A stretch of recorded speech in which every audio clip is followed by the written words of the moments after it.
नमस्कार दोस्तों। ज्येष्ठ माह के कृष्ण पक्ष की एकादशी को अपरा एकादशी कहा जाता है। इसे अचला एकादशी के नाम से भी जाना जाता है। इस साल अपरा एकादशी का व्रत 15 मई को रखा जाएगा। वैसे तो भगवान विष्णु की पूजा के लिए समर्पित एकादशी व्रत अत्यंत कल्याणकारी होता है, लेकिन इनमें अपरा एकादशी का खास महत्व बताया गया है।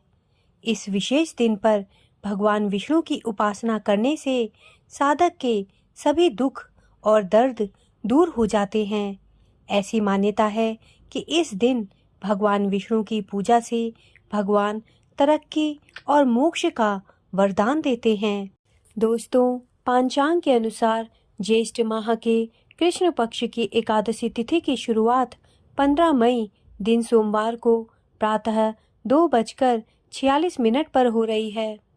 इस तिथि का समापन अगले दिन 16 मई दिन मंगलवार को प्रातः 1:03 पर होगा। उदया तिथि के आधार पर अपरा एकादशी का व्रत 15 मई को रखा जाएगा।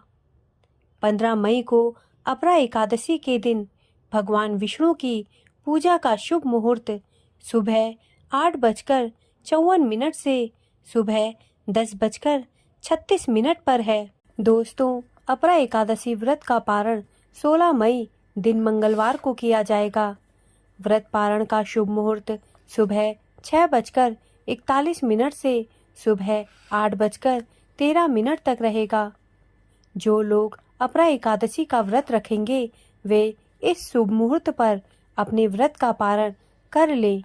पारण तिथि के दिन हरिवासर समाप्त होने का समय सुबह 6:41 है। अपरा एकादशी व्रत की पूजन विधि इस प्रकार है। यदि आप ये व्रत रखने जा रहे हैं तो दशमी के दिन सूर्यास्त से पहले भोजन कर लें। एकादशी के दिन सुबह जल्दी उठकर स्नान आदि से निवृत्त होने के बाद साफ स्वच्छ वस्त्र धारण करें। इसके बाद भगवान विष्णु की पूजा करें और फूल, अगरबत्ती आदि अर्पित कर व्रत का संकल्प लें।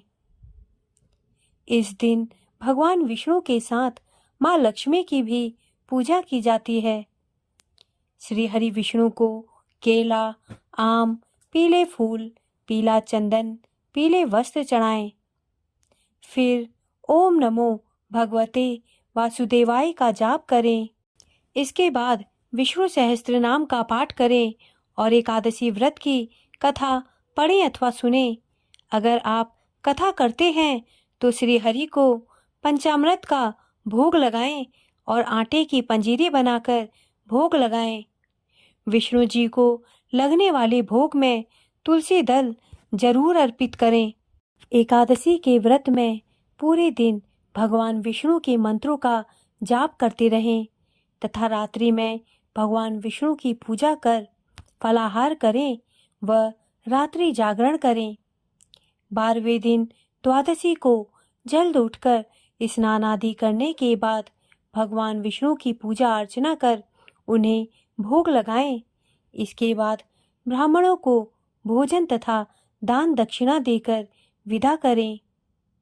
इसके बाद अपने व्रत का पारण करें। दोस्तों, अपरा एकादशी के दिन पूजा के समय ओम नमो भगवते वासुदेवाय मंत्र का जाप कम से कम 108 बार जरूर करें।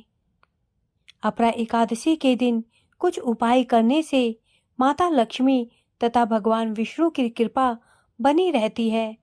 अपरा एकादशी के दिन साधक को पीपल के पेड़ को जल चढ़ाना चाहिए और वृक्ष के नीचे एक घी का दीपक जलाना चाहिए। इस दिन घर के किसी एक कोने में भी दीपक जरूर जलाना चाहिए। एकादशी के दिन ऐसा करने से भगवान विष्णु और माता लक्ष्मी की कृपा बनी रहती है। दोस्तों, अपरा एकादशी अत्यंत पुण्यदायिनी है। पद्म पुराण के अनुसार अपरा एकादशी का पुण्य व्यक्ति को मृत्यु के बाद भी प्राप्त होता है। इस व्रत से वैकुंठ धाम की प्राप्ति होती है। इस व्रत के संबंध में भगवान श्री कृष्ण ने स्वयं धर्मराज युधिष्ठिर को बताया है कि ये व्रत बड़े बड़े पापों का भी नाश करने वाला है। जो भी व्यक्ति इस व्रत को करता है उसे अपार धन प्राप्त होता है और उसे संसार में यश मिलता है। अपरा एकादशी व्रत की कथा इस प्रकार है। एक बार युधिष्ठिर ने भगवान श्री कृष्ण से ज्येष्ठ माह के कृष्ण पक्ष की एकादशी के महत्व को बताने का निवेदन किया। तब भगवान श्री कृष्ण ने बताया कि ज्येष्ठ कृष्ण एकादशी को अपरा एकादशी कहते हैं। इसका दूसरा नाम अचला एकादशी भी है। इस व्रत को करने से प्रेत योनि, ब्रह्म हत्या आदि से मुक्ति मिलती है। उन्होंने कहा कि एक समय की बात है, एक राज्य में महीध्वज नाम का राजा शासन करता था। उसका छोटा भाई वज्रध्वज बड़ा ही पापी था। वह अधर्म करने वाला, दूसरों के साथ अन्याय करने वाला और क्रूर था। वह अपने बड़े भाई महीध्वज से घृणा और द्वेष करता था। इसके परिणाम स्वरूप उसने अपने बड़े भाई के खिलाफ साजिश रची और एक रात उसने बड़े भाई की हत्या कर दी। उसके शव को ले जाकर जंगल में एक पीपल के पेड़ के नीचे गाड़ दिया। राजा महीध्वज अकाल मृत्यु के कारण प्रेत योनि में प्रेतात्मा बनकर उस पीपल के पेड़ पर रहने लगे। फिर वह प्रेतात्मा राजा बड़ा ही उत्पात मचाने लगा। एक दिन वहां से धौम्य ऋषि गुजर रहे थे। तभी उन्होंने उस प्रेत को पीपल के पेड़ पर देखा।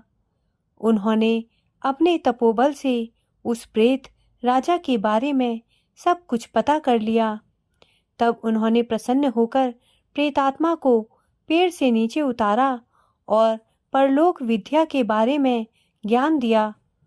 धौम्य ऋषि ने उस प्रेतात्मा राजा को प्रेत योनि से मुक्ति दिलाने के लिए स्वयं ही अपरा एकादशी का व्रत रखा। विधि पूर्वक अपरा एकादशी करने के बाद उन्होंने भगवान विष्णु से प्रार्थना की कि उनके इस व्रत का पूरा पुण्य उस प्रेतात्मा राजा को मिल जाए, ताकि उसे प्रेत योनि से मुक्ति मिल सके। भगवान विष्णु की कृपा से उस राजा को अपरा एकादशी व्रत का पुण्य मिल गया, जिससे वह प्रेत योनि से मुक्त हो गए। तब राजा ने दिव्य शरीर धारण किया और ऋषि को प्रणाम करते हुए धन्यवाद दिया। फिर वह राजा पुष्पक विमान में बैठकर स्वर्ग चला गया। दोस्तों, मेरे द्वारा दी गई जानकारी यदि आपको अच्छी लगी हो तो कृपया मेरे चैनल को सब्सक्राइब करें तथा मेरे वीडियोस को लाइक करें। धन्यवाद।